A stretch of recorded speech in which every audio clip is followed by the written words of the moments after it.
राजधानी लखनऊ के पत्रकार जगत से इस वक्त की सबसे बड़ी और गौरवशाली खबर सामने आ रही है। उत्तर प्रदेश मान्यता प्राप्त संवाददाता समिति पुनर्गठित के चुनाव संपन्न हो चुके हैं।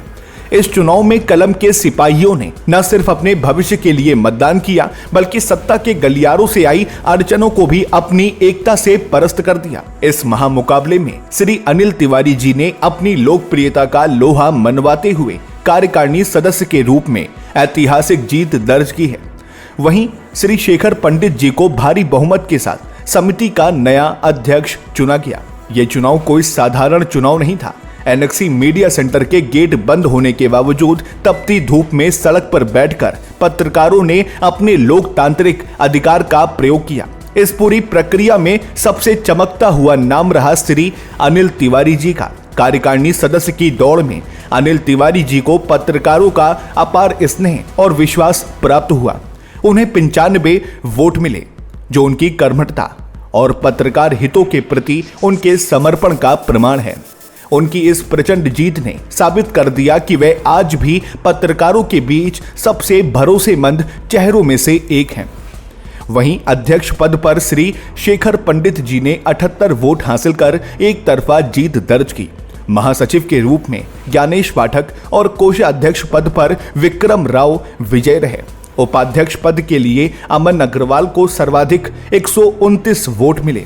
चुनाव संयोजक प्रभात त्रिपाठी ने निर्वाचित टीम को बधाई देते हुए संकल्प लिया कि अब पत्रकारों के हक की लड़ाई और तेज होगी, चाहे वरिष्ठ पत्रकारों की पेंशन का मुद्दा हो या मीडिया सेंटर की बहाली। ये नई टीम डटकर खड़ी रहेगी।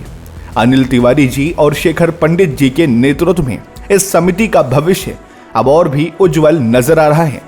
जल्द ही भव्य शपथ ग्रहण समारोह के साथ सभी विजयी प्रत्याशियों को प्रमाण पत्र वितरित किए जाएंगे। कलम के इन योद्धाओं को उनकी इस शानदार जीत पर हमारा भी सादर नमन है। 7 लोग व्यवहार कर रहे हैं, क्या उचित है? सर, आप तो स्वयं एक पत्रकार हैं और पत्रकारों की दशा आप देख सकते हैं। एक परमिशन हुई थी और एक बड़े अधिकारी ने दिया, प्रमुख सचिव लेवल के अधिकारी ने दिया था। कल 7 बजे तक पूरी व्यवस्थापक, पूरे बड़े बड़े अधिकारी, सीओ रैंक के अधिकारी तक आए थे, लेकिन अचानक रात में 11 बजे ये क्या हो रहा है, किसके दबाव में हो रहा है, ये तो अब जाँच का विषय है। या तो प्रमुख सचिव साहब जाने, सूचना के लोग बार बार नाम ले रहे हैं हेमंत तिवारी का कि उनके दबाव में प्रशासन आ गया है, क्या है, कैसा है। आज देखिए सर, एक मुख्यालय मान्यता का पत्रकार रोड पे बैठ के पत्रकारों की हक के लिए चुनाव करवा रहा है। अब इससे ज्यादा दुर्दशा और क्या होगी पत्रकारों की, आप सोच सकते हैं। क्या प्रशासन और शासन के लोग पत्रकारों से डर गए क्या आज के चुनाव को लेकर? नहीं, पत्रकारों से शासन प्रशासन डर गया नहीं डर गया ये मैं नहीं जानता हूँ। पत्रकार से कहाँ डरता है प्रशासन? अब चाटी मुकदमा हो जाएगा।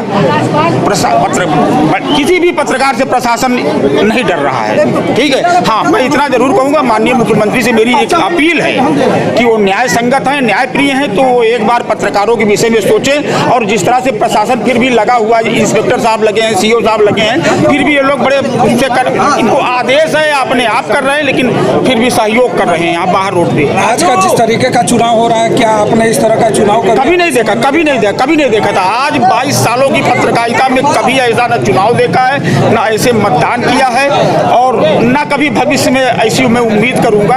लेकिन आज जो भी हो रहा है, ये पत्रकारों के लिए इससे ज्यादा काला दिन और कोई नहीं हो सकता है। का ये चुनाव एक नजीर है। नजीर तो इसे नहीं कहेंगे हम, इसको एक काला अध्याय कहेंगे। ये नजीर नहीं कहेंगे। आज पत्रकार रोड पे अपने हक के लिए लड़ रहा है, तो ये नजीर नहीं बन सकता है। ये काला अध्याय जुड़ेगा आज, और ये लिखा जाएगा कि पत्रकार जो है अपने हक के लिए रोड पे बैठ के चुनाव करवा रहा है, ठीक है। इसको नजीर कहाँ से कहेंगे? अरे एक छोटी सी जगह कहीं दे दी जाती तो इसको नजीर कहाँ से कहेंगे आप? ये नजीर तो बिल्कुल इसको कह नहीं सकते हैं। बाकी सर है हमारे, इस पर कुछ बोलना चाहेंगे? सर, पत्रकारों, सर राजनीति इसको नहीं कह सकते। जी, इसको राजनीति नहीं कह सकते।